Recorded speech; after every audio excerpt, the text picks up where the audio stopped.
وہ تیز رفتار گاڑی چلا رہا تھا، اسے اپنی ایک اہم میٹنگ میں جانا تھا۔ سڑک پر معمول سے ہٹ کر سناٹا تھا۔ رات کے 8 بجے کا وقت ہو رہا تھا اور اس کا سارا دھیان اپنے موبائل فون کی طرف تھا۔ اس کی ایک اہم کال بھی آ سکتی تھی۔ ابھی اس کا موبائل فون بجا ہی تھا جب اچانک اس کی گاڑی کے سامنے کوئی کالا سایہ نمودار ہوا۔ اس کا دھیان موبائل فون کی طرف تھا اور تبھی کوئی بہت زور سے اس کی گاڑی سے ٹکرایا۔ بالاج نے فوراً گاڑی کو بریک لگائی مگر بہت دیر ہو چکی تھی۔ ٹکرانے والا جو بھی تھا شاید زخمی ہو کر نیچے گر چکا تھا۔ بالاج وہیں موبائل فون ڈیش بورڈ پر پھینکتا ہوا فوراً گاڑی سے باہر نکلا اور تیزی سے گاڑی کے سامنے آ کر نیچے گرنے والے کو دیکھا تو اسے شدید حیرت کا دھچکا لگا۔ وہ کوئی آدمی نہیں، کوئی لڑکی تھی۔ بالاج شدید پریشان ہوا کہ اب یہ کون ہے اور اتنی رات کو اس کی گاڑی کے سامنے کیسے آ گئی؟ چلو رات کو تو زیادہ نہیں ہوئی تھی مگر سنسان سڑک تھی، آس پاس کوئی بھی نہیں تھا، یہاں تک کہ کوئی گاڑی بھی نہیں تھی۔ پھر لڑکی کہاں سے آئی؟ اس کے پاس زمین پر بیٹھا نرمی سے اس کا چہرہ سیدھا کیا تو اس نے دیکھا کہ لڑکی کے سر پر گہری چوٹ آئی تھی اور سر سے خون بہتا ہوا اس کے گلے تک آ چکا تھا۔ بالاج کا دماغ مزید گھوما۔ اس کی نیت کسی بھی لڑکی کو چوٹ پہنچانے کی نہیں تھی اور اب چونکہ اس کی وجہ سے لڑکی کو چوٹ لگی تھی تو وہ لڑکی کو باہوں میں اٹھائے زمین سے اٹھا کر گھوم کر دوسری طرف آیا تھا اور اپنی گاڑی کی پیسنجر سیٹ کا دروازہ کھولا اور اسے گاڑی میں بٹھایا اور تیزی سے ڈرائیونگ سیٹ تک آیا۔ اب اس کا رخ ہاسپٹل کی جانب تھا۔ ہاں، وہ الگ بات تھی کہ اس کی ایک بہت اہم میٹنگ تھی جو اب اسے چھوڑنی پڑے گی۔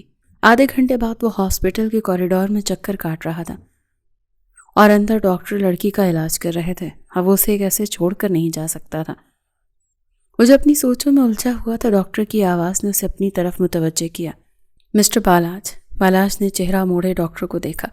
لڑکی کیسی ہے؟ نرمی سے پوچھا۔ پریشان مت ہو، زیادہ گہری چوٹیں نہیں آئیں، ہم نے پٹی کر دی ہے، انہیں چند گھنٹوں بعد ہوش آ جائے گا، پھر آپ انہیں گھر لے کر جا سکتے ہیں۔ بالاج نے اس بات میں سر ہلایا۔ ڈاکٹر راہداری میں آگے بڑھ گئی تو وہ گہری سانس لیتا ہوا اس پرائیویٹ کمرے میں داخل ہوا جہاں وہ لڑکی موجود تھی۔ کمرے میں داخل ہوتے ہی اس کی پہلی نگاہ بیڈ پر بے ہوش پڑی اس لڑکی تک گئی۔ اس کے قریب آیا اور پاس پڑے اسٹول پر بیٹھ گیا تو اس کا دھیان لڑکی کے چہرے پر گیا۔ سفید دودھیا چہرہ، خوبصورت بھرے ہوئے گلابی گال، چھوٹے سے کٹاؤ دار ہونٹ، ایسے خوبصورت گہرے بھورے بال جو بھی اس کے چہرے کے آس پاس بکھرے ہوئے تھے۔ اس کی آنکھیں بند تھیں مگر بند آنکھوں پر گہری وہ پلکوں کی جھالر، بلا شبہ بہت خوبصورت لڑکی تھی۔ شاید ہی بالاج شاہ نے پہلی ساری زندگی میں اس سے زیادہ خوبصورت لڑکی کہیں دیکھی ہو۔ چند لمحوں کے لیے تو وہ واقعی اس کے سحر میں کھویا اور پھر وہاں سے نکل ہی نہ سکا۔ وہ کتنی دیر اسے ایسے ہی دیکھتا رہا، اسے احساس نہیں ہوا۔ ہوش تو تب آیا جب لڑکی کی ایک سسکی اس کے کانوں میں پڑی۔ وہ ہوش میں آ چکی تھی اور اپنا ہاتھ ہلانے کی کوشش کر رہی تھی جب ہاتھ پر لگی نیڈل سے اسے تکلیف ہوئی اور وہ سسک پڑی تو بالاج نے چونک کر اس کا ہاتھ دیکھا۔ پھر ہاتھ سے نظر اس کے چہرے تک گئی اور آنکھیں کھولے اب چھت کو گھور رہی تھی اور شاید سمجھنے کی کوشش کر رہی تھی کہ وہ کہاں پر ہے۔ اور پھر اس کی نگاہیں سارے کمرے میں گھومتی ہوئی اپنے دائیں سائڈ پر بیٹھے ایک خوبصورت مرد پر گئی۔ بالاج نے اسے دیکھا تو اسے معلوم ہوا کہ لڑکی کی آنکھیں سنہری تھیں۔ وہ شدید حیران ہوا، شاید ہی اس نے زندگی میں اتنی خوبصورت آنکھیں کسی کی دیکھی ہوں۔ ان میں بالکل ایسی چمک تھی جیسے سورج کی روشنی میں ہوتی ہے۔ وہ ساکت سا اسے دیکھتا رہ گیا جبکہ لڑکی بھی حیرانی سے اسے دیکھ رہی تھی۔ اس کے سامنے بیٹھا 30 سالہ مرد بے حد خوبصورت تھا اور اس نے اس وقت بلیک 3 پیس پہن رکھا تھا۔ ماتھے پر موجود کالے بال نفاست سے سیٹ کیے ہوئے تھے۔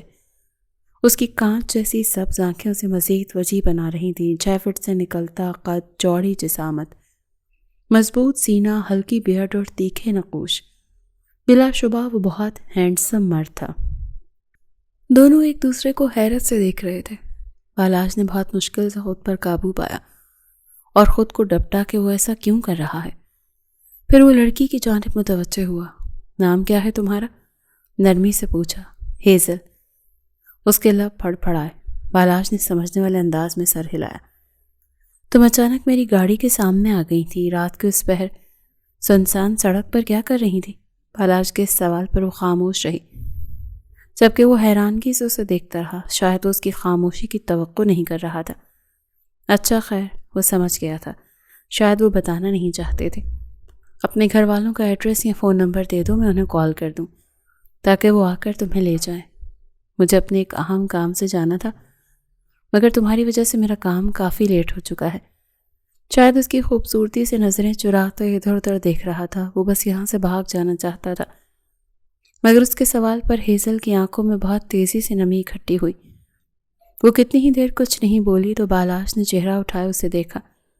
میں نے کوئی انوکھا سوال تو نہیں پوچھا جو بتانے میں اتنا وقت لگ رہا ہے؟ وہ جو سختی سے کہہ رہا تھا ہیزل کی آنکھوں میں نمی دیکھتے فوراً نرم پڑ۔ کیا بات ہے، کوئی پریشانی ہے؟ اس نے نرمی سے پوچھا۔ اس نے کچھ کہنے کی کوشش کی۔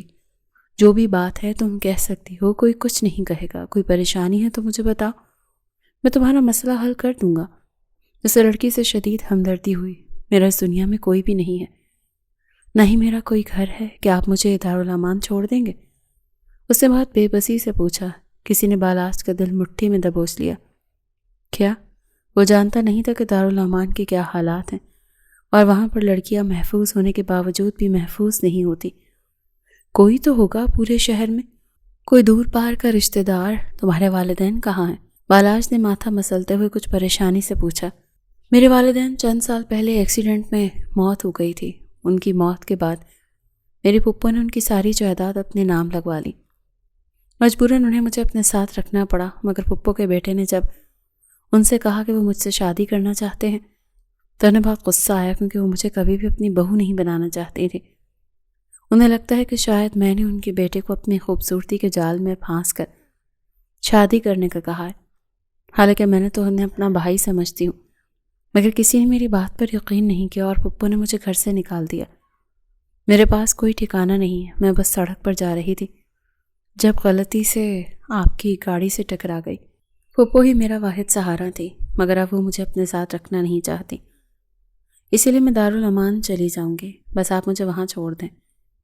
اس کی آنکھوں میں آنسو مسلسل بہتے ہوئے گالوں کو بھگو رہے تھے۔ بالاش نے شدید حیرت سے اسے دیکھا۔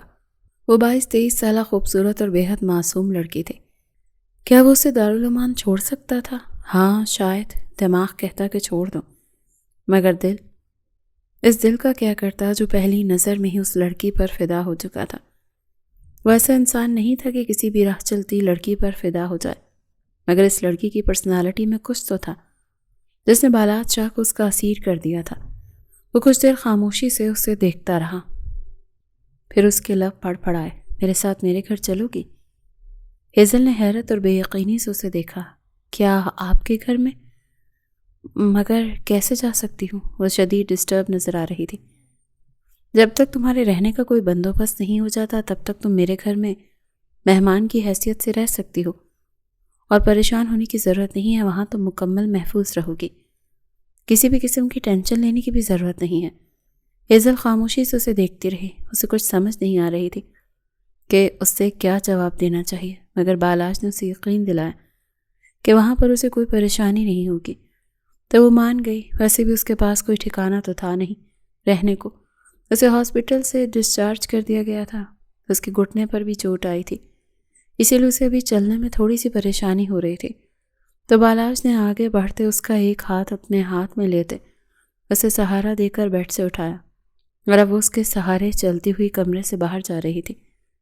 اس کا ایک ہاتھ بالاش کے ہاتھ میں تھا اور اس کا دوسرا ہاتھ بالاش کے بازو پر تھا۔ وہ حیرانی سے بالاش کو دیکھ رہی تھی، ایسے کہ اب دونوں کے چہرے بہت پاس تھے، اور اس لمحے اس کا دل بہت تیزی سے دھڑکا۔ اسے پارکنگ میں کھڑی اپنی گاڑی تک لایا، اسے آرام سے گاڑی میں بٹھا کر اس کی شال جو بار بار کاندھوں سے پھسل کر نیچے جا رہی تھی اسے اچھے سے ہیزل کے گرد اوڑھایا، اور پھر اس نے گاڑی سٹارٹ کی۔ ہیزل کے پاس کوئی خاص سامان نہیں تھا، بس ایک چھوٹا سا بیگ تھا جس میں اس کے چند کپڑے تھے۔ یہ اندازہ بھی بالاش نے اس بیگ کو دیکھ کر ہی لگایا تھا، ورنہ اس نے بیگ کو چیک نہیں کیا تھا، نہ ہی اسے یہ مناسب لگا تھا کہ وہ اس طرح سے ایک لڑکی کی پرسنل چیزوں میں تانک جھانک کرے۔ آدھے گھنٹے کی ڈرائیونگ کے بعد اس کی گاڑی شاہ ہاؤس میں داخل ہوئی۔ بلا شبہ وہ بہت خوبصورت اور بہت بڑا بنگلہ تھا۔ بالاش نے گاڑی پارکنگ میں پارک کی، گاڑی سے باہر نکلا، گھوم کر دوسری سائٹ پر آیا اور ہیزل کو سہارا دے کر گاڑی سے باہر نکالا۔ پھر وہ اسے لے کر لاؤنج میں داخل ہوا تو لاؤنج میں ہی نیچے قالین پر صوفوں کے پاس ایک لڑکی بیٹھی کتابوں میں سر دیے شاید اپنی پڑھائی کر رہی تھی، اور ایک نوجوان 25-26 سالہ لڑکا لاؤنج میں چکر کاٹتے ہوئے شاید کسی سے فون پر باتیں کرنے کی کوشش کر رہا تھا، کیونکہ وہ بار بار کسی کا نمبر ملا رہا تھا اور بار بار کاٹ رہا تھا۔ قدموں کی آہٹ پر دونوں کا دھیان بالاج اور ہیزل کی طرف گیا تو وہ لڑکا فوراً اس کے قریب آیا۔ آپ میٹنگ میں نہیں گئے بھائی؟ اتنے گھنٹے ہو گئے، میں کب سے آپ کو کال ملا رہا ہوں، اور یہ کون ہے؟ اس نے پہلے بالاج سے پوچھا، مگر بالاج کے ساتھ آتی ہیزل کو دیکھ کر کچھ سختی سے سوال پوچھا۔ یہ ہیزل ہے اور چند دن ہمارے ساتھ ہی رہیں گی، اور ہیزل یہ شاویز ہے اور وہ منیبا ہے۔ شاویز کی سسٹر منیبا سے گیسٹ روم میں چھوڑا۔ منیبا اپنی کتابیں وہیں سائٹ پر رکھتے ہوئی زمین سے اٹھی اور ٹھیک ہے بھائی کہتی ہوئی وہ ہیزل کا ہاتھ پکڑے اسے لے کر گیسٹ روم کی طرف چلی گئی۔ ان کے جانے کے بعد شاویز نے تیز نگاہوں سے بالاج کو دیکھا۔ ایسے کیسے آپ کسی کو بھی اٹھا کر گھر میں لے آئے؟ کیا آپ کو نہیں لگتا یہ رسکی ہو سکتا ہے؟ ہمارے کام میں کسی بھی باہر والے کے گھر میں کوئی گنجائش نہیں۔ وہ بالاج کا رائٹ ہینڈ تھا۔ شاویز کا باپ بالاج کے باپ کا بہت وفادار ملازم تھا، اور ان کی موت کے بعد سے شاویز بالاج کے ساتھ تھا۔ ویسے تو ان کی فیملی گاؤں میں رہتی تھی، مگر شاویز کی ایک ہی بہن تھی منیبا، اسے پڑھنے کا بہت شوق تھا، تو بالاج نے اسے کہا تھا کہ اسے یونیورسٹی میں ایڈمیشن لے دو۔ اب چونکہ گاؤں سے روزانہ یونیورسٹی آنا بہت مشکل تھا، تو اسی لیے بالاج کے کہنے پر ہی وہ منیبا کو یہاں بنگلے میں لے آیا تھا۔ ویسے تو شاویز بھی یہاں پر ہی رہتا تھا، اسی لیے منیبا کا یہاں رہنا زیادہ مسئلہ نہیں تھا، اور بالاج نے ڈرائیور کی ذمہ داری لگائی تھی کہ روز منیبا کو یونیورسٹی چھوڑنا اور لانا ہے۔ ساتھ ہی ہر وقت ان کے چند گارڈز بھی ہوتے تھے، کیونکہ بالاج کی وجہ سے منیبا کسی خطرے میں بھی پڑ سکتی تھی، اسی لیے اس کی حفاظت کی ذمہ داری بھی مکمل کر رکھی تھی۔ اس کا اس دنیا میں کوئی نہیں ہے، اور وہ مجھے زخمی سڑک پر ملی تھی، میں اسے اکیلا چھوڑ کر نہیں آ سکتا تھا، اسی لیے ساتھ لے آیا۔ فی الحال وہ یہیں پہ رہے گی چند دن تک، اس کے رہنے کا کوئی انتظام کر لیتے۔ شاویز کی بات پر بالاج نے سنجیدگی سے جواب دیا، مگر شاویز کے چہرے سے لگ رہا تھا کہ وہ مطمئن نہیں ہو سکا۔ لیکن مجھے آپ کا یہ فیصلہ بہت غلط لگ رہا ہے، ایسے کسی بھی لڑکی کو اپنے ساتھ گھر میں لے کر آنا ہی نہیں چاہیے تھا۔ اگر وہ ہمارے بارے میں کچھ جان گئی تو؟ شاویز نے اپنا خطرہ بیان کیا تو بالاج کے لبوں کو ایک گہری مسکراہٹ نے چھوا۔ وہ کچھ نہیں جانے کی فکر مت کرو، وہ بہت معصوم ہے۔ مگر شاویز ابھی بھی شک کی نگاہوں سے بالاج کو دیکھ رہا تھا۔ اس دنیا میں معصوم کوئی بھی نہیں ہوتا بالاج بھائی، باقی میرا کام تھا آپ کو مشورہ دینا، جو بھی کرنا ہے وہ آپ نے کرنا ہے۔ بے شک یہ آپ کا گھر ہے، مگر مجھے آپ کی حفاظت کی فکر رہتی ہے۔ بالاج جانتا تھا کہ وہ اس کے ساتھ بہت سنسیئر ہے، مگر وہ چاہ کر بھی ہیزل کو اکیلا چھوڑ کر نہیں آ سکتا تھا، اسی لیے اسے ساتھ لے آیا۔ بالاج شہر کا ایک امیر بزنس مین تھا، اور اس کے بزنس کے سائے دور دراز شہروں تک پھیلے ہوئے تھے، اور سارے شہر میں اس کی شہرت کا چرچا تھا، اور شہر کی بہت ساری جوان لڑکیاں اس پر مرتی تھیں، مگر اس نے کبھی کسی لڑکی کی طرف دھیان نہیں دیا۔ مگر بزنس کی آڑ میں وہ لوگ کیا کام کرتے تھے یہ تو کوئی بھی نہیں جانتا تھا۔ ہیزل کو یہاں رہتے 3-4 دن ہو چکے تھے، اس کی اور منیبا کی اچھی دوستی ہو چکی تھی۔ بالاج نے منیبا سے کہہ کر اس کے لیے کچھ کپڑے اور ضرورت کی تمام چیزیں منگوا دی تھی۔ اب اس کی طبیعت کافی بہتر تھی، مگر ابھی بھی سر پر چوٹ لگی ہوئی تھی۔ اس کی اور بالاج سے ملاقات صرف صبح کے ناشتے اور رات کے کھانے کی ٹیبل پر ہوتی تھی۔ منیبا پڑھائی کے ساتھ ساتھ کبھی کبھار کچن میں ملازمہ کے ساتھ کھانا بھی بنوا دیتی تھی، اور منیبا ہی نے بتایا تھا کہ بالاج کے والدین کی ڈیتھ ہو چکی ہے اور بالاج اکیلا ہے، اس کا کوئی بہن بھائی نہیں ہے۔ شاویر بھی بالاج کے ہاں کام کرتا ہے اور دونوں دوستوں کی طرح رہتے ہیں، اسی لیے شاویر اور بالاج کا ایک خاص بانڈ ہے، اور صرف شاویر ہی کی بہن ہونے کی حیثیت سے ہی منیبا کو اس گھر میں رہنے کی اجازت تھی، ورنہ وہ کسی کو بھی گھر کے اندر نہیں لاتا، کیونکہ اسے ٹرسٹ ایشوز اور سیکیورٹی کے بہت سارے مسائل ہیں۔ مگر منیبا حیران تھی کہ وہ ہیزل کو گھر کے اندر لے آیا، نہ صرف لایا بلکہ اسے رہنے کی اجازت تک دے دی۔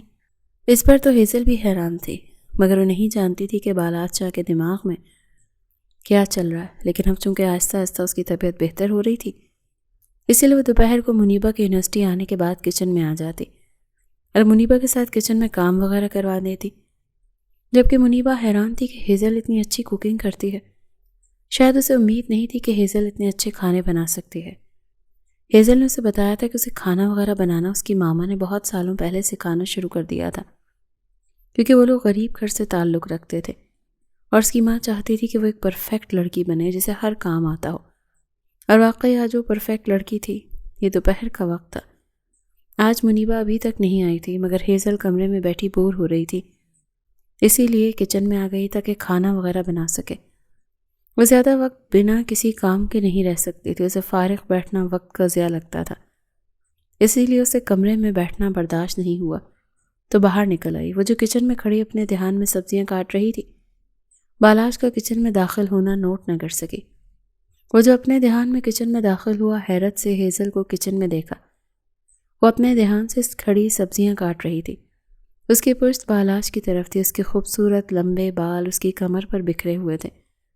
سر پر پٹی ہونے کی وجہ سے اس نے بال کھلے چھوڑ رکھے تھے۔ بڑی سی چادر کاندھوں کے گرد لے رکھی تھی، سادہ سا مگر نفیس سوٹ پہن رکھا تھا۔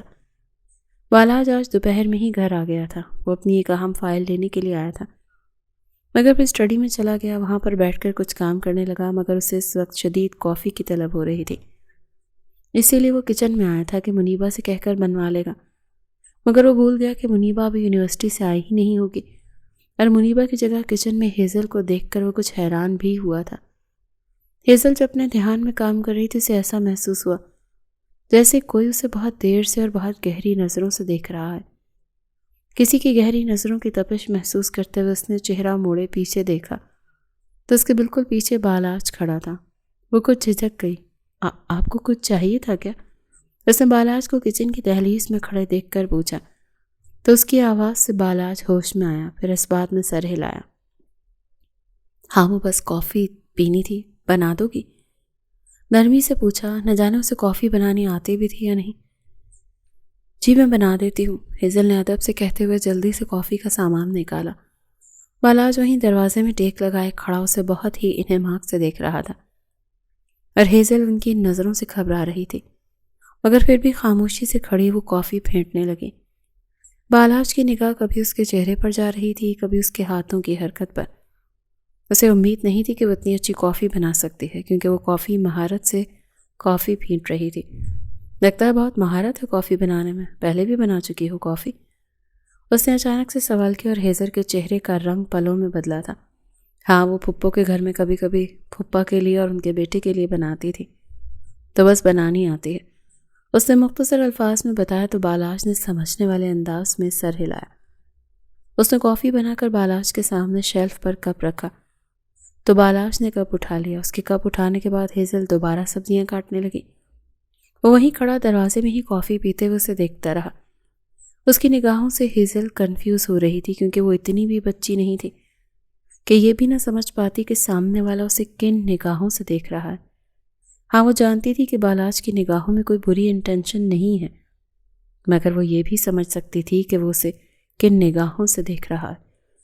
اس کی نگاہوں میں گہرا خمار، گہری محبت اور گہری والہانہ دلچسپی تھی۔ اللہ اللہ کیے اس کی کافی ختم ہوئی تو وہ کپ وہیں پر رکھتا، وقت کا اندازہ لگاتا واپس چلا گیا۔ اس کے جانے کے بعد ہیزل نے گہری سانس لی۔ اس کی موجودگی سے وہ گھبرا ہی تو گئی تھی۔ کچھ دیر میں ہی وہ سبزیاں کاٹ کر کچن سے باہر نکلی تو اس نے دیکھا کہ شاہویر اور بالاج شاید آفس جا چکے ہیں، اور منیبا نے آج 3 بجے کے بعد آنا تھا، کیونکہ اس کی آج ایکسٹرا کلاسز تھیں۔ گھر میں کوئی بھی نہیں تھا، بس ملازمین صفائیاں وغیرہ کر رہے تھے، جو روز کا کام تھا، کیونکہ اتنا بڑا گھر تھا اور شاہویر کو بالکل بھی گندگی پسند نہیں تھے، اسی لیے وہ سختی سے ملازمین کو ہدایت کرتا تھا کہ روز سارا گھر صاف ہونا چاہیے۔ ملازمین کو نیچے مصروف دیکھ کر وہ سیڑھیاں چڑھتی اوپر آئی۔ اس نے ایک نظر آس پاس دیکھا۔ آج پہلا دن تھا جب وہ تینوں ایک ساتھ گھر سے غائب تھے، ورنہ تینوں میں سے کوئی ایک ہر وقت اس کے ساتھ ہوتا تھا۔ اس کی پہلی نگاہ بالاج کے کمرے تک گئی۔ وہ جانتی تھی یہ بالاج کا کمرہ ہے، کیونکہ اس نے بالاج کو اسی کمرے میں داخل ہوتے 2-3 بار دیکھا تھا، مگر وہ یہ کمرہ نہیں کھول سکتی تھی، کیونکہ کمرے کے باہر ڈیجیٹل لاک لگا ہوا تھا، اور بالاج کی غیر موجودگی میں کمرہ ہمیشہ بند ہی رہتا تھا۔ ہیزل کے چہرے پر مایوسی چھائی، مگر پھر وہ کسی گہری سانس لیتے اسٹڈی روم میں داخل ہوئی۔ دروازہ آہستہ سے بند کیا، چاروں طرف دیکھا کہ کہیں کوئی کیمرہ تو نہیں لگا، اور اس کی سوچ کے عین مطابق اوپر ایک کیمرہ موجود تھا۔ اوہ، وہ بھول چکی تھی کہ وہ بالاج شاہ ہے۔ جو اپنے سائے پر بھی بھروسہ نہیں کرتا۔ وہ خاموشی سے آگے بڑھی اور اب سارے ریکس دیکھ رہی تھی۔ وہ بہت بڑی اور بہت خوبصورت لائبریری تھی جسے وہ اسٹڈی روم کے طور پر استعمال کرتا تھا۔ سامنے ہی شاہانہ ٹیبل اور شاہانہ کرسی پڑی تھی جہاں بیٹھ کر وہ کام کرتا تھا۔ وہ شیلف تک آئی اور اب وہاں پڑی بکس دیکھنے لگی۔ وہ یہ ظاہر کر رہی تھی کہ وہ پڑھنے کے لیے کوئی کتاب ڈھونڈ رہی ہے، مگر وہ اپنے مطلب کی چیز ڈھونڈنا چاہتی تھی۔ اس نے کچھ کتابیں نکال کر ان کا مطالعہ بھی کیا۔ کافی دیر وہ لائبریری میں رہی، یہاں تک کہ منیبا کے آنے کا ٹائم ہو گیا۔ وقت دیکھتے ہوئے وہ اسٹڈی روم سے باہر نکل گئی اور اپنے آفس میں بیٹھا بالادشاہ مسکرا کر اپنے اسٹڈی روم کا کیمرہ دیکھ رہا تھا جہاں سے وہ اب اسٹڈی روم سے باہر نکل رہی تھی۔ وہ گہرا مسکرا دیا۔ اب وہ گھر کے باقی سارے کیمرے چیک کر رہا تھا۔ اس نے دیکھا اب ہیزل سیڑھیاں اترتے نیچے جا رہی تھی۔ اس نے منیبا سے کوئی بات کی جو لاؤنج سے اندر داخل ہوئی۔ پھر منیبا اپنے کمرے میں چلی گئی اور ہیزل اپنے کمرے میں چلی گئی۔ ہیزل کے کمرے میں جانے کے بعد بالاج نے اسکرین بند کر دی۔ کچھ سوچتے ہوئے اس نے اپنے کسی آدمی کا نمبر ملایا۔ میں تمہیں ایک تصویر بھیج رہا ہوں، مجھے لڑکی کی ہر انفارمیشن چاہیے۔ یہ سمجھو کہ اس کی زندگی کی ساری ہسٹری کنگھال مارنی ہے۔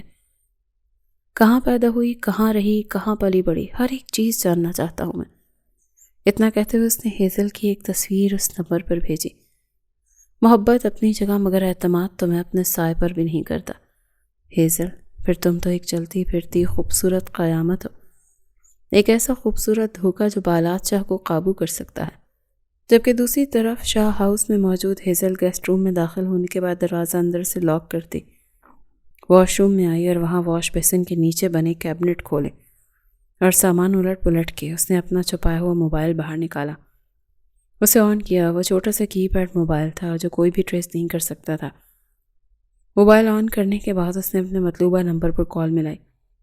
S I Hadia speaking. سامنے سے کچھ کہا گیا۔ جی کہیں ایس آئی ہادیہ، کیا اپڈیٹس ہیں؟ انسپکٹر عمیر کی آواز اس کے کانوں میں گونجی۔ مجھے نہیں لگتا کہ بالادشاہ ہی وہ شخص ہے جسے ہم تلاش کر رہے ہیں۔ اس کے گھر میں کوئی ایک بھی ثبوت نہیں ہے کہ وہ اسمگلنگ کرتا ہے یا پھر وہ اسمگلنگ گروپ کا مافیا ہے۔ مجھے لگتا ہے ہم فضول میں اس پر ٹائم ویسٹ کر رہے ہیں۔ وہ بہت سوچ سمجھ کر بات کر رہی تھی۔ آپ بالکل ٹھیک کہہ رہی ہیں، لیکن جو انفارمیشن ہمارے ڈپارٹمنٹ کو ملی ہے اس کے مطابق بالادشاہ ہی ہیرے اسمگل کرتا ہے۔ آپ کوشش کریں کہ اس کا بیڈ روم تلاش کریں، کیونکہ مجھے لگتا ہے کہ ثبوت وہیں سے ملیں گے۔ انسپکٹر عمیر اسے مشورہ دے رہا تھا اور اس کا دل چاہا وہ اپنا سر کسی دیوار میں دے مارے۔ انسپکٹر عمیر، ان کے بیڈ روم میں جانا خطرے سے خالی نہیں ہے۔ مشکل ہی نہیں، ناممکن ہے، کیونکہ انہوں نے اپنے کمرے میں ڈیجیٹل لاک لگا رکھے ہیں اور مجھے نہیں لگتا کہ میں یہ کیس مکمل کر پاؤں گی۔ بالادشاہ بہت اچھا انسان ہے۔ وہ کچھ جذباتی ہو گئی تھی تو عمیر کے لبوں کو ایک تلخ مسکراہٹ نے چھوا۔ آپ دل سے نہیں دماغ سے کام کریں ایس آئی ہادیہ، اور بھولیں مت کہ آپ وہاں پر کس کام کے لیے گئی ہیں۔ دل نہیں لگانا، اپنا مشن پورا کرنا ہے، اپنی ڈیوٹی پوری کرنی ہے۔ سامنے والے نے سختی سے حکم دیا تو وہ جیسے کسی گہرے خواب سے جاگ گئی۔ ہاں، وہ بھول چکی تھی کہ وہ یہاں کس کام کے لیے آئی تھی۔ ایک تلخ حقیقت نے اسے فینٹیسی سے حقیقی دنیا میں لا کر پٹخا تھا۔ اوکے، میں سمجھ گئی۔ اتنا کہتے کال کاٹ کر موبائل دوبارہ بند کرتی، وہیں چھپا کر سیدھی ہوئی اور پانی کے نل جو اس نے دونوں کھول کر رکھے تھے انہیں بند کیا۔ خود کو کمپوز کرتی وہ واش روم سے باہر نکل آئی۔ اب اس کے چہرے پر وہی معصومیت واپس آ چکی تھی جو ہیزل کی زندگی کا ایک اہم حصہ تھی۔ اس کا اصل نام ہادیہ تھا۔ وہ شہر کی ڈی آئی جی کی اکلوتی بیٹی تھی۔ اسے بچپن ہی سے پولیس فورس میں جانے کا بہت شوق تھا اور اپنے باپ کو دیکھ کر تو اس کا شوق زیادہ بڑھ گیا۔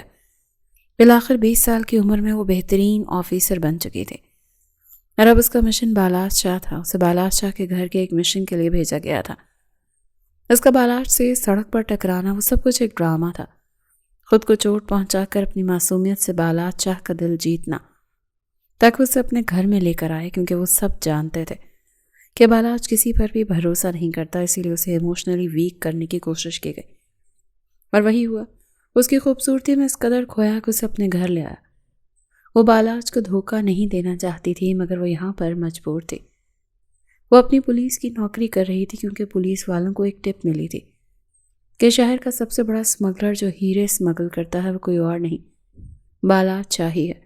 اور اب چونکہ وہ کیس ہادیہ کو دیا گیا تھا، اسی لیے اسے اس کیس پر کام کرنا تھا اور اس کے لیے بالادشاہ کے آس پاس رہنا بہت ضروری تھا۔ اسی لیے وہ ہیزل بن کر یہاں پر آ گئی، مگر اب اس کا دل کہہ رہا تھا اسے مزید دھوکہ نہیں دے پائے گی، کیونکہ کہیں نہ کہیں وہ خود بھی تو اس کی محبت میں گرفتار ہو رہی تھی۔ دل اور دماغ الگ الگ جنگ میں الجھے ہوئے تھے۔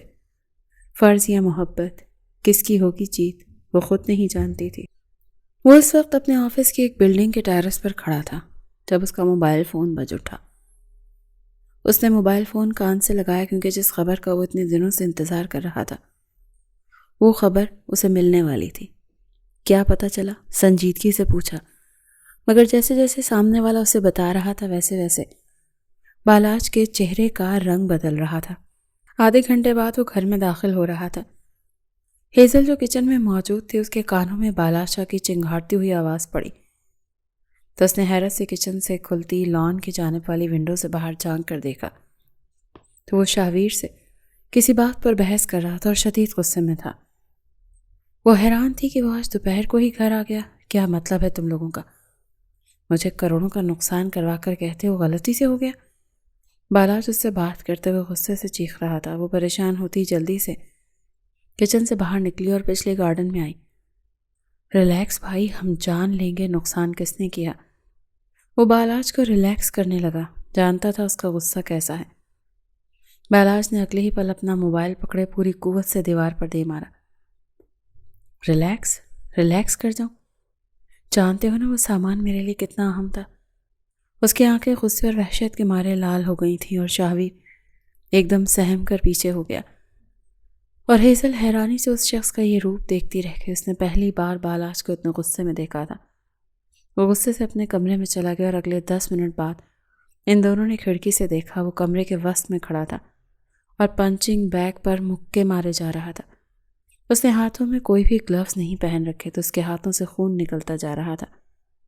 شاہویر جلدی سے یہ پتہ لگانے کے لیے چلا گیا کہ نقصان کس نے کیا اور کیسے ہوا، مگر حالہ وہ الجھی ہوئی نگاہوں سے کبھی اوپر دیکھ رہی تھی اور کبھی سوچ رہی تھی کہ کیا یہ سب کچھ SHO عمیر نے کیا۔ یہ سوچتے ہوئے وہ جلدی سے اس سے پہلے واپس پلٹتی اس نے دیکھا کہ بالاج کے ہاتھوں سے خون نکل رہا ہے۔ کہیں اندر اسے بہت تکلیف ہوئی تھی۔ وہ نہیں جانتی تھی اس تکلیف کیوں ہوئی، مگر وہ جلدی سے اوپر بھاگی۔ اتنے دنوں میں پہلی بار ایسا ہوا کہ آج بالاج کے کمرے کا دروازہ کھلا تھا، ورنہ وہ جب بھی کہیں باہر جاتا اس کے کمرے کا دروازہ ہمیشہ بند رہتا۔ وہ پہلی بار آج بالاج کے کمرے میں داخل ہوئی۔ اس کے ہاتھوں میں فرسٹ ایڈ باکس تھا۔ قدموں کی چاپ محسوس کرتی بالاج کے ماتھے پر بلوں کا جال گہرا ہوا۔ وہ پے در پہ بنا رکے بنا سانس لیے بس مکے مارتے جا رہا تھا۔ شاہویر، اپنی شکل گم کر لو، میں تمہارا منہ توڑ دوں گا۔ وہ اس شدت سے چلائے کہ ایک پل کے لیے ہیزل کے پاؤں کانپ گئے تھے۔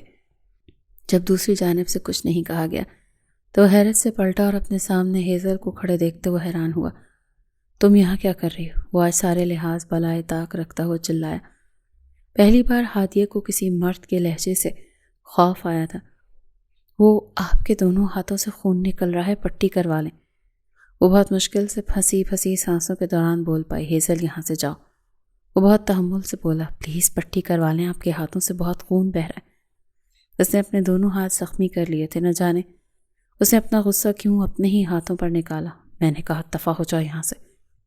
وہ اس شدت سے چلائے کہ ہادیہ سہمتی 2 قدم پیچھے ہوئی، مگر وہ کمرے سے باہر نہیں نکلی۔ نہ چاہتے ہوئے بھی اس کی آنکھوں سے آنسو نکل پڑے۔ زندگی میں پہلی بار کسی مرد نے اس سے اس طرح سے بات کی تھی، ورنہ وہ DIG کی اکلوتی بیٹی تھی۔ ASI ہادیہ عظیم DIG عظیم صاحب کی بیٹی سے اپنے باپ کی طرح ہی ان کا نام روشن کر رہی تھی۔ وہ یہاں صرف بالاج کی جاسوسی کرنے کے لیے آئی تھی، ورنہ اس طرح پہچان بدل کر کسی شخص کو دھوکہ دینا یہ اس کی فطرت میں نہیں تھا۔ پلیز بالاج، بس پٹی کروانے میں چلی جاؤں گی۔ اس نے پہلی بار بالاج کا نام لیا کہ بالاج کے دل کی دھڑکن رک گئی۔ اس نے بے یقینی اور حیرت سے پلٹتے دیکھا۔ وہ بے بسی سے اسے ہی دیکھ رہی تھی۔ اس نے بنا کچھ کہے اپنے ہاتھ ڈھیلے چھوڑے اور اب بنا کچھ کہے وہ صوفے پر جا کر بیٹھ گیا۔ ہادیہ نے گہری سانس خارج کی اور اس کے پاس ہی کچھ فاصلے پر صوفے پر بیٹھی اس کا ہاتھ نرمی سے اپنے ہاتھوں میں پکڑا اور اب اس کے ہاتھوں پر اپنے نرم نازک لمس سے پٹی کر رہی تھی۔ اور بالاج یکٹک اسے دیکھے گیا۔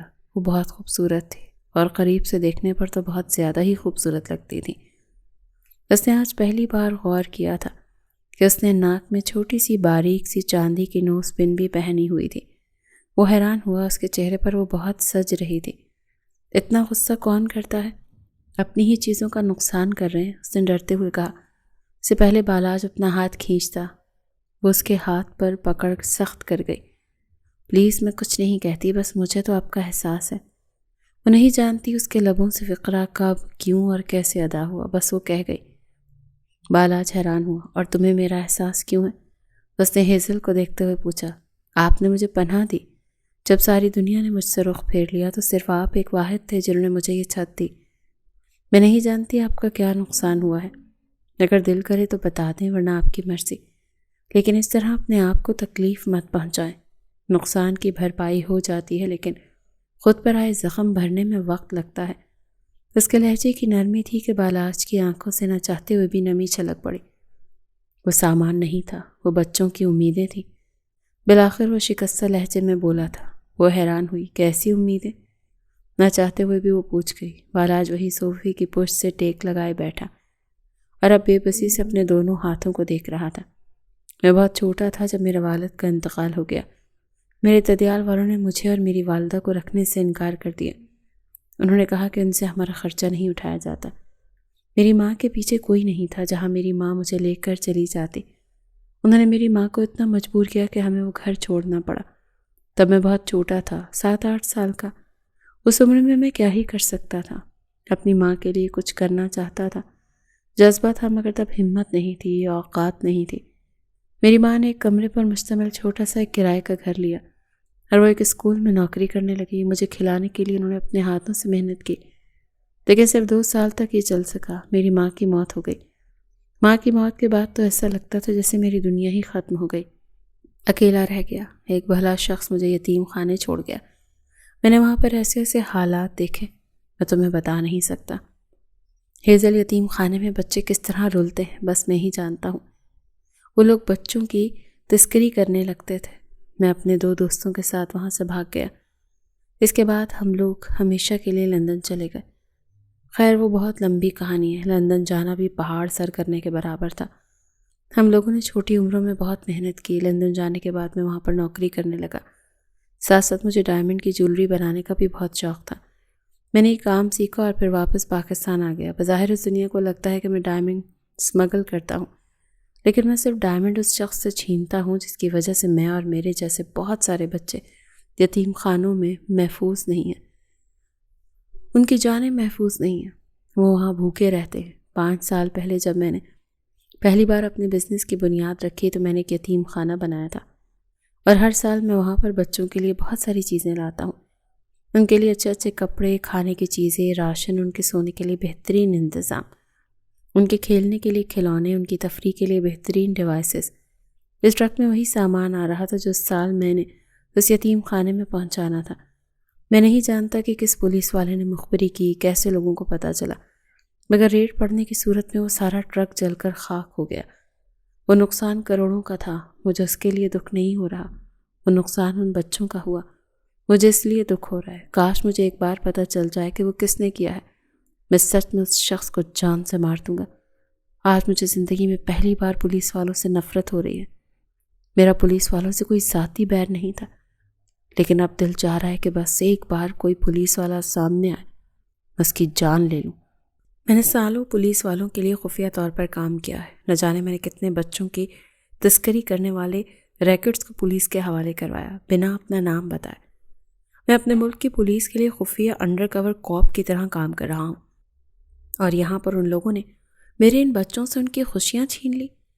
بات کے آخر میں اس کے لہجے میں نمی گلی تھی، اور ہادیہ دم سادے سانس روک کے اس کے چہرے کو دیکھ رہی تھی۔ یہ ساری بات سنتے نہ چاہتے ہوئے بھی اس کی آنکھوں سے نمی چھلک پڑی۔ بالاج کے انکشاف نے اس کے قدموں تلے سے زمین سرکا دی تھی۔ جانتی ہو میں تمہیں یہاں کیوں لایا تھا؟ جب تم نے پہلی بار کہا کہ تمہاری پھپھو نے تمہیں گھر سے نکال دیا، مجھے اپنے بچپن کی ایک ایک محرومی یاد آئی۔ میں نہیں چاہتا تھا کہ تم بھی کسی تکلیف کا شکار ہو جاؤ۔ تمہاری تکلیف میں مجھے اپنی تکلیف نظر آئی تھی۔ ہیزل، بات کے آخر تک بالاج کے لہجے میں اس کی آنکھوں سے آنسو بہنے لگے۔ وہ اچانک ہی ہیزل کے قریب ہوا تھا کہ ہیزل سانس رک گئی۔ میں نہیں جانتا کب، کیسے، لیکن تم وہ واحد لڑکی ہو جو میری زندگی میں سکون کی طرح آئی ہے۔ پہلے مجھے یہ بنگلہ صرف بنگلہ لگتا تھا، لیکن جب سے تم اس گھر میں آئی ہو مجھے یہ گھر لگنے لگا ہے۔ پہلے میں راتوں کو گھر سے باہر رہتا تھا، فضول میں وقت گزارتا تھا۔ گھر رہنا اچھا نہیں لگتا تھا، بس کہیں دوستوں کے ساتھ چلا گیا یا کہیں ڈیلنگ کر لی یا پھر آدھی رات تک ڈائمنڈ کے ڈیزائن بناتا رہا۔ لیکن تمہارے یہاں آنے کے بعد مجھے گھر آنا اچھا لگتا ہے، تمہارے ہاتھوں کو بنا کھانا کھانا اچھا لگتا ہے۔ تم نے کچھ دنوں میں میرے اس خالی بنگلے کو گھر بنا دیا۔ تم بہت اچھی ہو حیضل، تم میری زندگی میں کسی نعمت کی طرح آئی ہو۔ مجھے میری ماں کے بعد تم وہ پہلی عورت ایسی لگی ہو جو سکون دیتی ہو۔ تم نے میرے دل پر قابو پا لیا ہے۔ کیا تم مجھ سے شادی کرو گی؟ میں تمہیں کھونا نہیں چاہتا اور تمہیں ہمیشہ کے لیے اپنے گھر میں رکھنے کے لیے نکاح ہی بہترین حل ہے۔ میں اس طرح تمہیں بنا کسی رشتے کے آخر کب تک اپنے ساتھ رکھوں گا؟ وہ عجیب ہسیانی سی کیفیت میں بے بسی سے بولا تھا کہ حیضل اکلا سانس نہ لے سکی۔ وہ جلدی سے صوفے سے اٹھی تھی اور پھٹی پھٹی نگاہوں سے بالاج کو دیکھ رہی تھی۔ لیکن میں کیسے؟ وہ بے بسی اور حیرانی سے بس یہی چند فقرے بول سکی۔ بالاج جیسے ہوش میں آیا، چونکا اپنی حالت اور حرکت پر۔ خود ہی ہنسی آئی کہ وہ کیسے اس لڑکی سے اظہار محبت کرنے کے ساتھ اسے پرپوز بھی کر بیٹھا۔ وہ نہ چاہتے ہوئے بھی ہنس پڑا۔ فکر مت کرو، سوچنے کے لیے کچھ وقت لے لو۔ جب تمہیں لگے کہ تم مجھے جواب دینے کی حالت میں ہو تو جواب دے دینا، مجھے کوئی جلدی نہیں ہے۔ وہ ساری بات کے آخر تک پرسکون ہو گیا تھا اور وہ اپنا چکراتا سر بحال کرنے کی کوشش کر رہے تھے۔ اس کی آنکھوں سے متواتر آنسو بہتے جا رہے تھے۔ وہ کیسے یہ نہیں کر سکتے تھے۔ آج جو سچائی بالاج نے اس پر کھولی تھی اس کے حساب سے تو وہ صرف ایک اچھا شخص تھا۔ وہ کوئی بھی ڈرگ ڈیلر یا مافیا کا آدمی نہیں تھا۔ وہ جلدی سے اپنے آنسو صاف کرتی خود کو مضبوط کرنے کی کوشش کر رہی تھی۔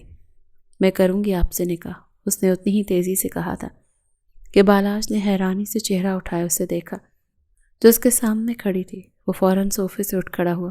تم سچ کہہ رہی ہو؟ وہ خوشگوار حیرت سے پوچھ رہا تھا۔ ہادیہ نے اس بات میں سر ہلایا۔ ہاں، میں آپ سے نکاح کروں گی آج ہی، کیونکہ مجھے بھی آپ سے محبت ہو گئی ہے بالاج۔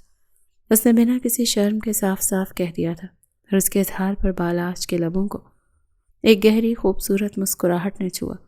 وہ حیضل کے قریب ہوا اور اس کے دونوں ہاتھ پکڑ لیے۔ شاید یہ لمحہ میری زندگی کا بہترین لمحہ تھا۔ مجھے امید نہیں تھی کہ تم مجھ سے اس محبت کا اظہار کرو گی، تو بس طے ہوا کہ ہمارا آج ہی نکاح ہوگا۔ میں ابھی شاویر کو کہتا ہوں وہ ساری تیاریاں کروائے گا۔ وہ تیزی سے کہتا کمرے سے باہر نکل گیا اور ہادیہ جہاں تھی وہیں کی وہیں ساکت رہ گئی۔ وہ جانتی تھی کہ اس نکاح کے بعد بہت کچھ بدل سکتا ہے۔ شاید اس کا باپ اس سے ناراض ہو جائے، شاید اسے اپنی نوکری چھوڑنی پڑے، مگر یہ بات تو طے تھی کہ اب وہ بالاج کو نہیں چھوڑے گی، کیونکہ بالاج کلین تھا، وہ مکمل اچھا انسان تھا۔ ایسے اچانک حیضل سے نکاح پر منیبہ اور شاویر دونوں کو ہی جھٹکا لگا، مگر دونوں ہی کسی قسم کے سوال پوچھنے کی پوزیشن میں نہیں تھے۔ اس لیے شاویر نے خاموشی سے مولوی صاحب کا انتظام کیا اور شام تک ان دونوں کا نکاح ہو گیا۔ اس نے اس وقت سادہ سی سرخ فراک پہن رکھی تھی اور خوبصورت لگ رہی تھی۔ اس وقت بالاج کے کمرے میں اس کے بیڈ پر بیٹھی ہوئی تھی۔ نہ جانے بالاج اسے کمرے میں چھوڑ کر کہاں گیا تھا۔ اسے گئے 4 گھنٹے ہو چکے تھے اور وہ کبھی کمرے میں چکر کاٹنے لگ جاتی، کبھی بیڈ پر بیٹھ کر اس کا انتظار کرنے لگتی، کیونکہ وہ نہیں جانتی تھی کہ بالاج کہاں گیا ہے اور اسے کچھ بتا کر بھی نہیں گیا تھا۔ کبھی اس کے ذہن میں یہ سوچ آنے لگتی کہ اس کا نکاح کا کیا انجام ہوگا، مگر وہ فرض اور محبت میں سے محبت کو چن چکی تھی۔ وہ جانتی تھی کہ جب بالاج کو معلوم ہوگا کہ وہ ایک پولیس آفیسر ہے تو شاید اسے بہت تکلیف ہو، مگر وہ بالاج کے جاننے سے پہلے ہی ریزائن دے دے گی اور بابا کو وہ منا لے گی، کیونکہ وہ جانتی تھی کہ وہ بابا کی اکلوتی بیٹی ہے اور اس کا باپ شروع ہی سے اس کے ہر پسندیدہ چیز اسے لا کر دیتا ہے، تو پھر وہ اس کا پسندیدہ مرد اس سے چھیننے کی کوشش نہیں کریں گے۔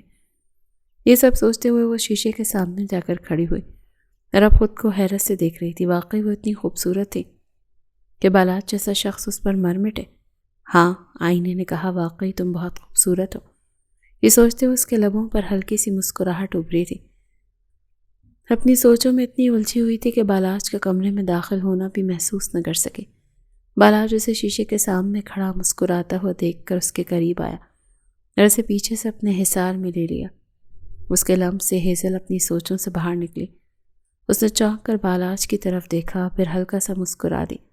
بالاج کے ہونٹوں پر بھی ایک گہری اور پرسکون مسکراہٹ تھی۔ کہیں سے بھی نہیں لگ رہا تھا وہ دوپہر میں ہوئے اپنے ٹرک حادثے کے نقصان سے پریشان ہے۔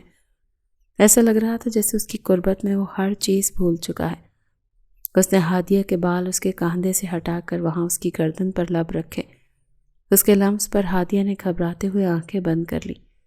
بالاج نے اس کا رخ اپنی طرف موڑا اور نرمی سے اس کے ماتھے پر لب رکھے۔ تمہیں پتہ ہے تم دنیا کی سب سے خوبصورت لڑکی ہو۔ ہادیہ کے کان کے پاس جھکتے اس نے سرگوشی کی اور اس لمحے سے ایسا محسوس ہوا جیسے واقعی وہ دنیا کی سب سے خوبصورت لڑکی ہے۔ آپ کہاں گئے تھے؟ اس نے نرمی سے آنکھیں کھولے بالاج کو دیکھ کر پوچھا۔ میں کمرے میں اکیلی تھی تو اس لیے گھبرا گئی تھی۔ اس کی بات پر بالاج کے لبوں کو ایک گہری مسکراہٹ نے چھوا۔ تمہارے لیے کچھ اسپیشل لینے گیا تھا، سرگوشی میں بتایا۔ اس نے اپنی جیب سے ایک باکس باہر نکالا۔ ہادیہ نے دیکھا تو وہ ایک جولری باکس تھا۔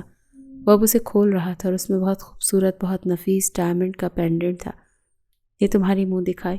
بالاج کی بات پر اس کے لبوں کو ایک گہری مسکراہٹ نے چھوا۔ اس کے گال بلا وجہ ہی لال ہوئے۔ بالاج نے دوبارہ اس کا رخ شیشے کے سامنے کیا۔ ایک بار اس کی گردن سے بال ہٹا کر وہ پینڈنٹ اس کے گلے میں پہنا دیا۔ یہ آپ نے بنایا ہے؟ اچانک اس کے ذہن میں سوال آیا، کیونکہ دوپہر میں ہی تو بالاج نے اسے بتایا تھا کہ وہ ڈائمنڈ بھی ڈیزائن کرتا ہے۔ ہادی کے سوال پر اس نے اس بات میں سر ہلایا۔ ہاں سوری، اتنے گھنٹے یہی بنا رہا تھا، اس لیے وہاں مصروف ہو گیا۔ کیونکہ نکاح اچانک ہو گیا، میں نے کل رات تک ایسا نہیں سوچا تھا، اسی لیے تمہاری منہ دکھائی کچھ اسپیشل ہونی چاہیے تھی، اسی لیے میں تمہارے لیے یہ بنا کر لایا ہوں۔ اور اس کی اتنی محبت پر ہادیہ کی آنکھوں میں نمی اکٹھی ہو گئی۔ وہ جھٹکے سے بالاج کی طرف پلٹی اور بنا کچھ کہے اس کے سینے سے لگ گئی۔ اس کی آنکھوں سے نہ چاہتے ہوئے بھی آنسو نکلنے لگے۔ بالاج نے اس کے بال سہلائے۔ کیا ہوا، رو کیوں رہی ہو؟ کیا میری کوئی بات بری لگی؟ بہت نرمی سے پوچھا اور نرمی سے ہیزل کا چہرہ اپنے ہاتھوں میں لیا تو اس نے نفی میں سر ہلایا۔ نہیں، بس ایسے ہی اپنا ماضی یاد آ گیا۔ وہ یہ نہیں کہہ سکی کہ اسے کیا یاد آیا تو اس کی بات پر بالاج نے اس کا چہرہ دونوں ہاتھوں کے پیالے میں بھرا اور اس کے ماتھے پر لب رکھے۔ فکر مت کرو، آج کے بعد تمہیں کبھی بھی ماضی یاد نہیں آئے گا، کیونکہ میں تمہارا سیاہ ماضی تمہاری زندگی سے نکال دوں گا۔ سرگوشی کرتے اچانک اس کے لبوں پر جھکا۔ ہادیہ تیزی سے آنکھیں میچ گئی۔ اب وہ اس کے ہونٹوں کو اپنے لبوں میں لیتے قطرہ قطرہ اس کی سانسیں اپنے وجود میں انڈیلنے لگا کہ ہادیہ نے گھبراتے ہوئے بالاج کی شرٹ سینے کے مقام سے مٹھی میں دبوچ لی۔ کتنی ہی دیر وہ اس کے لبوں پر جھکا رہا، اپنی تشنگی مکمل کرتے ہوئے۔ وہ سیدھا ہوا اور ایک گہری خمار بھری نظر اس پر ڈالتے ہوئے اس کے بال گردن سے ہٹا کر ایک بار پھر اس کے گلے اور گردن پر جھکا اور اپنی محبت وہاں اتارنے لگا۔ اس کے لمس میں ایک عجیب سی دیوانگی تھی کہ اب ہادیہ کو اپنے قدموں پر کھڑے رہنا محال لگا۔ اسے لگا وہ چکرا کر گر جائے گی۔ اس سے پہلے وہ گرتی بالاج سیدھا ہوتا اسے باہوں میں اٹھا کر بیڈ پر لایا۔ I am in love with you Mrs Balaj Shah. اس نے ہیزل کے کان میں سرگوشی کی اور پھر کمرے کی تیز لائٹس آف کرتا وہ اپنی شرٹ کے بٹن کھول کر شرٹ اتار کر پھینکتا اس پر جھکا، اور ہادیہ بھی اس کی محبت کے نشے میں ڈوبی اپنا آپ اس کے حوالے کر گئی۔ اس بات سے انجان کہ اگلی صبح اس کی زندگی میں بہت بڑا طوفان لانے والی ہے۔ شاہ ہاؤس پر اگلی صبح کا آغاز ہو چکا تھا۔ وہ نیند میں تھی جب کس مسانے پر اسے محسوس ہوا کہ اس کے بالوں میں انگلیاں چلاتے ہیں تو دھیرے سے اس کی آنکھیں کھولیں۔ اس نے حیرت سے آس پاس دیکھا تو وہ اندھے منہ تکیے میں منہ چھپائے سو رہی تھی۔ اس کی پہلی نگاہ اپنے سر کی طرف گئی، وہاں سے ہوتی نگاہیں بائیں جانب گئیں تو بالاج فریش نکھرا نکھرا اس کے پہلو میں بیٹھا مسکرا کر اس کے بالوں میں انگلیاں چلا رہا تھا۔ اسے دیکھتے ہی ہادیہ کے لبوں کو ایک گہری مسکراہٹ نے چھوا۔ وہ جس طرح اسے محبت سے دیکھ رہا تھا اس وقت ہر چیز بھول چکی تھی۔ اگر یاد تھا تو صرف یہ کہ وہ بالاج شاہ کی محبت ہے۔ Good morning dear wife.